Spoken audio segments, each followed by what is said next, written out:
Halo semuanya, Assalamualaikum warahmatullahi wabarakatuh. Berjumpa lagi bersama saya Ahmad Sogir, reporter MTS Negeri 6 Jakarta. Hari ini hari Senin tanggal 4 Oktober 2021. Di MTS Negeri 6 Jakarta telah berlangsung sebuah kegiatan yang diikuti oleh guru-guru di MTS Negeri 6 Jakarta. Tidak semua guru yang saya lihat, tapi apa kegiatannya yang dilakukan? Yuk kita lihat liputannya bersama-sama.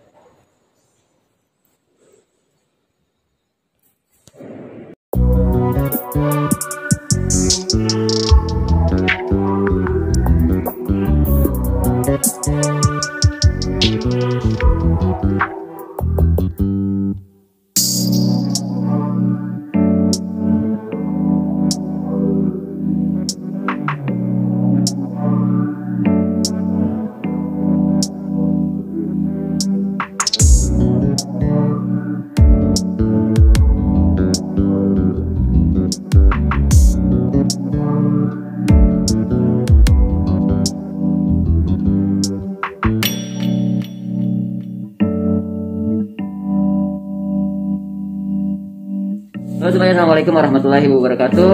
Berjumpa lagi bersama saya Ahmad Sogir, reporter MTS 6 Jakarta. Hari ini ada kegiatan, yaitu ada pengisian sebuah soal, entah soalnya apa.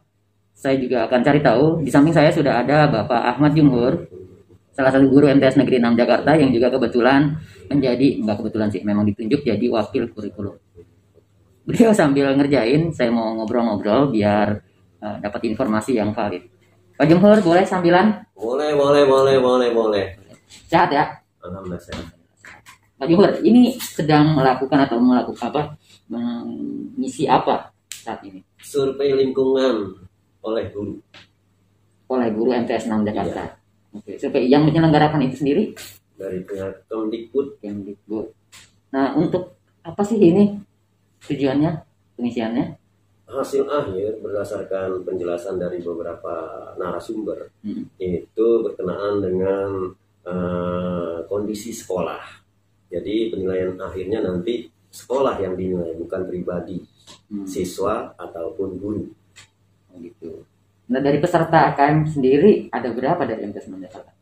Untuk guru jumlahnya 38. Ya. Untuk siswa sebetulnya 45 ditambah dengan 5 yang cadangan. Tapi hari ini yang hadir 43, termasuk yang cadangan, dan 2 orang itu tidak hadir dengan alasan orang tua tidak menyetujui.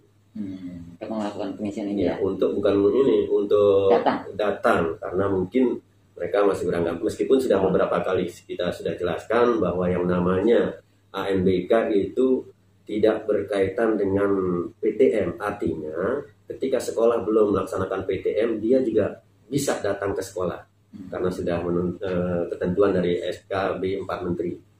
Jadi sudah dijamin untuk kedatangannya. Tapi masih kekhawatiran. Cuma ya tetap kekhawatiran orang tua tetap ada. Mungkin kita bisa memaklumi itu. Nah, jumlah guru kita kan sebenarnya ada 51. Iya. Nah, sedangkan yang mengisi ini hanya 38. Itu berdasarkan apa? Data ini diambil berdasarkan, karena ini kaitannya dengan Kemdikbud, itu dengan data Dapodik. Kebetulan karena kita itu sanawiyah, selalu berasumsi dengan emis saja, sementara Dapodiknya mungkin terlewatkan untuk diupdate. Gitu.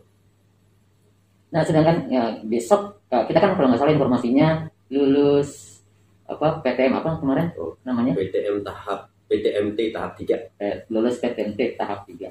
Nah, sedikit informasi, akan dimulai berkegiatan PTMT kapan? Insya Allah tadi setelah rapat koordinasi dengan berbagai pihak, diantaranya dengan kepala sekolah, dengan TU, dengan Satgas Covid-nya, dengan mungkin kita juga besok akan memulai simulasi, dan rencananya memang mungkin hari Jumat kita baru bisa melaksanakan PTMT tahap 3.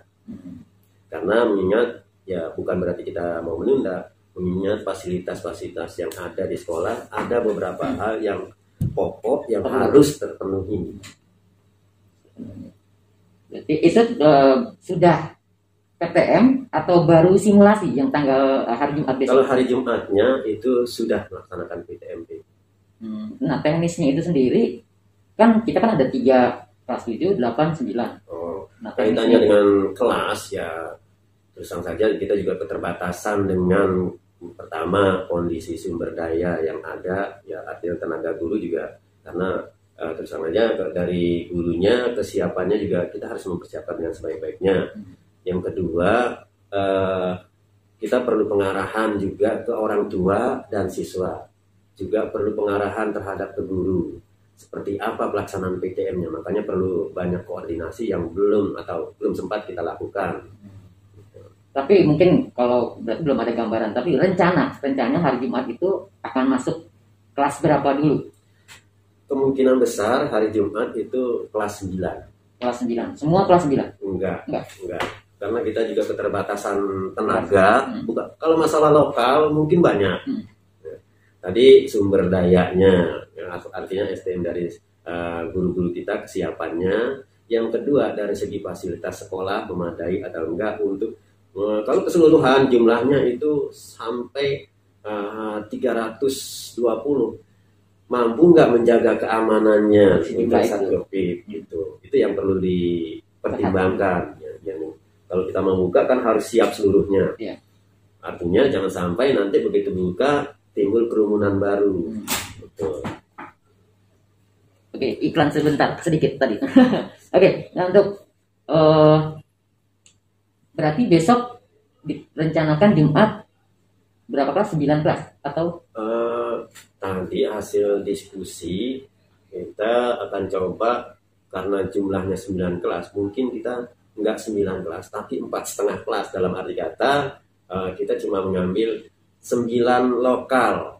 9 lokal. Karena kalau 9 kelas itu nanti begitu dipecah 2 menjadi 18 kelas. Tapi kita yang sudah siap betul-betul kondisi kelasnya itu ada 9.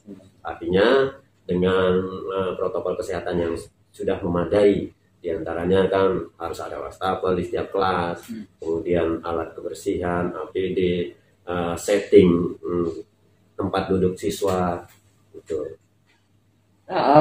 Orang yang tergabung dalam PTM ini sendiri termasuk satgasnya itu ada siapa aja Pak ini? Melibatkan siapa saja? Kalau semua kita libatkan, pada dasarnya semua kita libatkan. Satu ya sudah tentu penanggung jawabnya kepala madrasah. Kemudian diikuti dengan semua wakil kurikulum, kepala TU, guru, satpam, kemudian ada tenaga UKS kita, itu dari yang intern ya, dari yang intern. Sementara dari luar juga kita melibatkan seperti dari RT, RW, kemudian kelurahan, kemudian puskesmas, kemudian termasuk polsek dari segi keamanannya. Karena nanti kan biar bagaimanapun kondisi untuk berjejer lapangan ini jalan untuk keluar masuknya siswa itu kan kita batasi. Nah, hal yang paling ini terakhir, hal yang paling harus diperhatikan karena berbahaya, bisa kemarin saya dapat info pada saat melakukan salah satu pelanggaran PTM dihentikan, kemudian kita harus ngulang lagi mengikuti pengisian modul dan lain sebagainya. Hal yang harus mungkin ini buat semua siswa, guru dan orang tua juga dan yang terkait lah. Yang harus diperhatikan, yang harus sampai terjadi. Ya, yang utama yaitu protokol kesehatan yang dijaga. 5M plus 1T. Itu yang perlu dijaga betul-betul. Makanya ya kalau kita sudah berusaha, toh ada kejadian, artinya sudah di luar kehendak kita. Tapi ya dengan tadi kan kita sudah bilang, diantaranya kita melibatkan juga dari dinas, baik puskesmas dan kelurahannya kita libatkan. Artinya tenaga medis insya Allah ada di sini. Jadi itu ya 5M yang paling utama dan itu bisa berdampak, bisa diberhentikan. Bisa diberhentikan saat itu juga. Saat itu juga ya. Karena pernah ada kejadian di sekolah lain seperti itu ya. Ada di sekolah lain ada yang pernah kejadian seperti itu. Termasuknya yang kelihatannya ringan menggunakan masker. Mohon maaf, saya kasih contoh seperti ini. Itu sudah menyalahi aturan, makanya harus tutup rapat selama berada di sekolah dan sampai ke rumah itu memang harus menggunakan masker. Ini itu prosedurnya. Oke, terima kasih banyak Baik. Pak Jumhur. Baik. Mungkin ada pesan Ya, diantaranya itu nanti mohon kesadaran dari orang tua. Kalau kira-kira rasanya masih kurang percaya dengan lingkungan sekolah, daripada nanti menyusahkan yang lain, misalkan saya tetap anak saya mau masuk sekolah tapi tidak mau menggunakan masker, mendingan di rumah saja. Gitu. Jadi tidak menyusahkan yang lainnya. Itu harapannya seperti itu. Kita harapkan yang datang ke sekolah benar-benar mentaati protokolnya, protokol kesehatannya. Karena menyangkut hajat hidup orang banyak, itu bukan hanya kita menginginkan pribadi.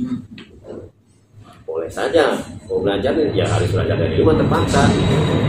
Dan yang perlu diketahui bahwa hampir 100%, boleh bilang hampir 100% guru di MTS 6 sudah melaksanakan vaksin 2, tapi kalau vaksin 1 sudah 100%.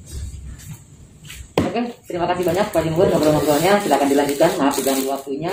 Dan sampai ketemu lagi di obrolan kita di kegiatan selanjutnya. Saya mohon pamit. Assalamualaikum warahmatullahi wabarakatuh. Assalamualaikum. Terima kasih Pak Jumhur.